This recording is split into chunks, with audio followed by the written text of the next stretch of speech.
Gleich 4 Langnoppenbelege standen bei der Entwicklung des Spin-Trick Pate. Was Bana Original dabei komponiert hat, seht ihr in diesem Video.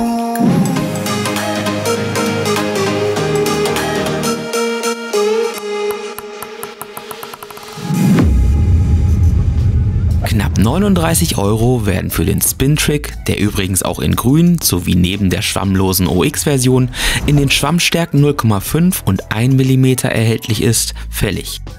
Der Langnoppenbelag wurde in Zusammenarbeit der Marken Bana Original und der Materialspezialist entwickelt und soll die markanten Eigenschaften bereits bestehender Langnoppenbelege, nämlich Rebellion, Virus 2, LSD und Kamikaze, vereinen. Die Noppenköpfe sind jedenfalls geriffelt und griffig. Die Gummimischung weist einen weichen bis mittleren Härtegrad auf. Im Dots-Test zeigt sich der Spin-Trick erwartungsgemäß recht langsam und dämpfend.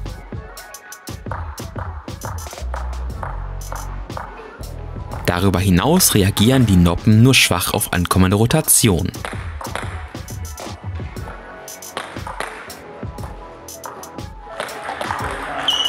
Im Einkontern zeigt sich, dass sich der Spin-Trick gewiss nicht als reiner passiver Langnoppenbelag eignet, sondern vielmehr aktiv gespielt werden kann und das, so viel wollen wir vorwegnehmen, auch will.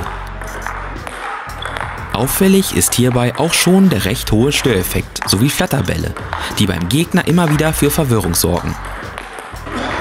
Uns persönlich kam der Störeffekt mit dem Spin-Trick im aktiven Spiel nochmal höher vor, als wenn man ihn nur hinhält.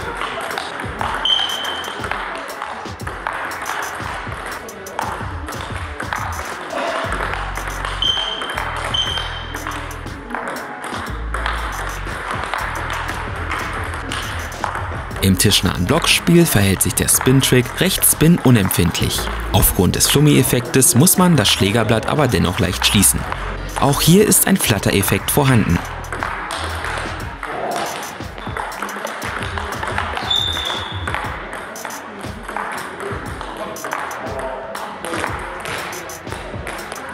Um enorm flache Blocks zu generieren, reicht es aus, ein wenig aktiver in die Bälle zu gehen.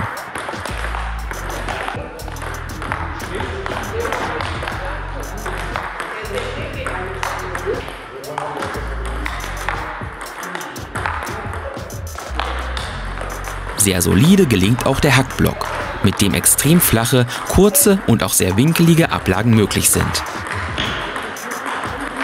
Erwähnenswert ist, dass man mit dem Spin-Trick äußerst aggressiv auf Unterschnittablagen des Gegners antworten und damit wirklich erstaunlich viel Druck aufbauen kann.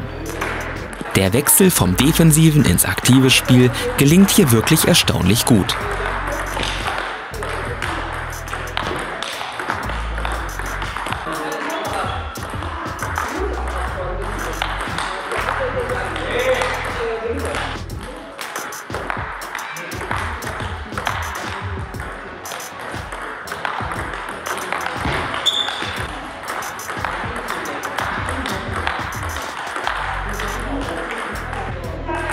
Sowieso, der Spin-Trick ist im offensiven Spiel wie bei Topspin-artigen Schlägen und Schüssen wirklich gut einsetzbar und erzeugt bei aktiven Schlägen unangenehme Flugbahnen, Flatterbälle und vom Gegner nur schwer zu lesende Schnittvariationen.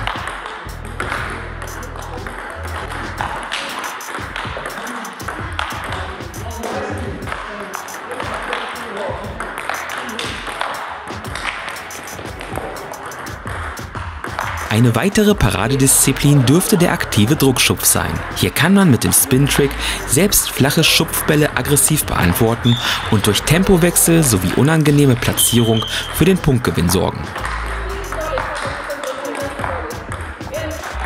Begleitet wird das Ganze auch hier vom charakteristischen Flummi-Effekt.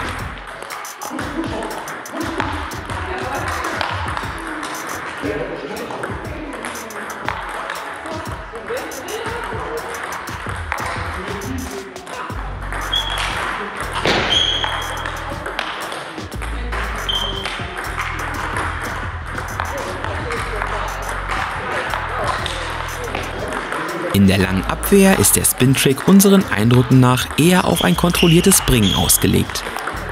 Mit dem richtigen Winkel und einem ordentlichen unter den Ball gehen, bei dem man förmlich spürt, wie sich der Ball in die Noppen eingräbt, lassen sich durchaus giftige Flugbahnen erzeugen.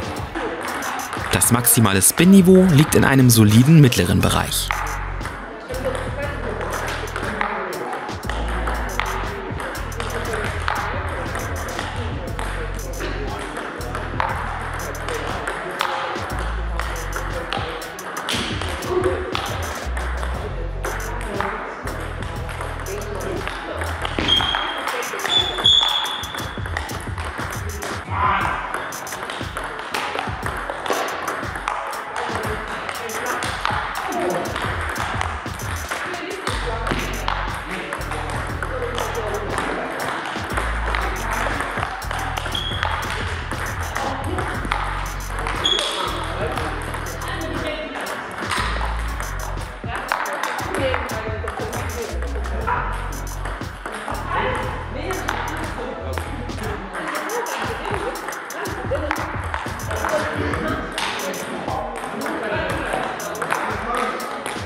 Abschließend wollen wir festhalten, dass der Spin-Trick gewiss trickreiche Störbälle hervorzaubern kann, dafür aber unserer Meinung nach durchaus anspruchsvoll zu spielen ist und eben sein volles Potenzial nur dann entfalten kann, wenn man sich traut, offensiv damit zu agieren. Wer das kann und eben auch einen ausgeprägten Flummi-Effekt verlangt, der sollte sich diese Langnoppe selbst mal genauer anschauen.